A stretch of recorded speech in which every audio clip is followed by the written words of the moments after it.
It's TribLIVE Radio's coverage of the Steelers Monday, the day after. December the 30th, Guy Junker alongside. I'm Ken Laird, all brought to you by Mr. Magic Car Wash with 5 convenient locations in the South Hills. Check them out at MrMagicCarWash.com. Boy, a foot miss. Not only Antonio Brown's step out of bounds against Miami guy, but the Kansas City Chiefs kicker Ryan Suckup a foot wide.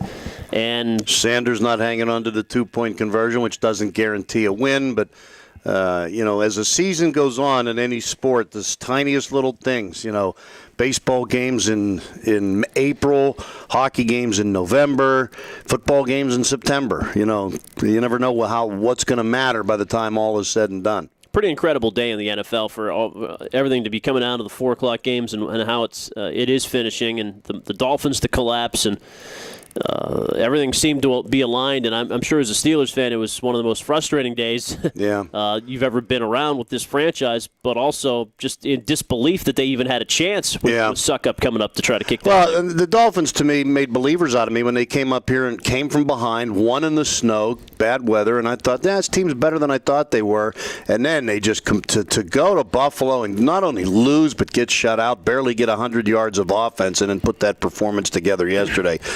There's a team that's really got to be questioning itself now. They thought they got past the worst turmoil with the Martin and Incognito stuff. But to me, the AFC was almost like a false sense of excitement because the whole conference kind of stinks. They're all 8-8. It's exciting for the teams that are involved in the possibilities.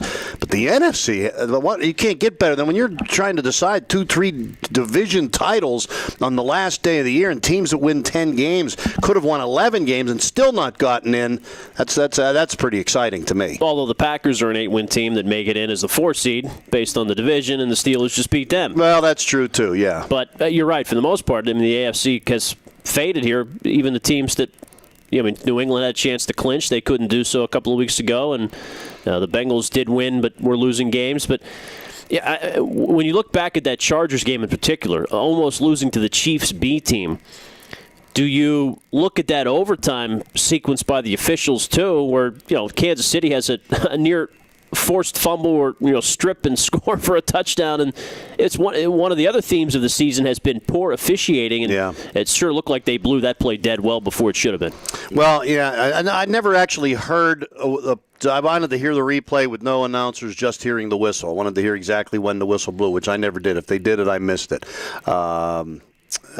Forward progress is something that it seems they used to blow quicker than they do now. Your forward progress, and in a time where they're worried about people getting hurt, I don't have a problem with once a guy's, if he's still fighting in there and 6 guys have him wrapped up, blow the whistle before someone comes in and helmets him. But there were 2 instances there where you thought the Steelers are going to get in. Yeah. A 41-yard field goal in that play in particular. So I don't have a whole lot of problem with that play. I thought his forward progress was stopped. I know a lot of people were tweeting, and some of the Steelers were tweeting and upset, but if the whistle blew, the whistle blew. Nobody to blame but themselves. I think it's a gutsy call. Very gutsy. In overtime, you're sitting, but they had nothing to lose. And then I'm scrambling thinking, all right, what happens if they tie? Because it looked like as they were driving, if the tie wouldn't have helped the Steelers, they would have still gotten in.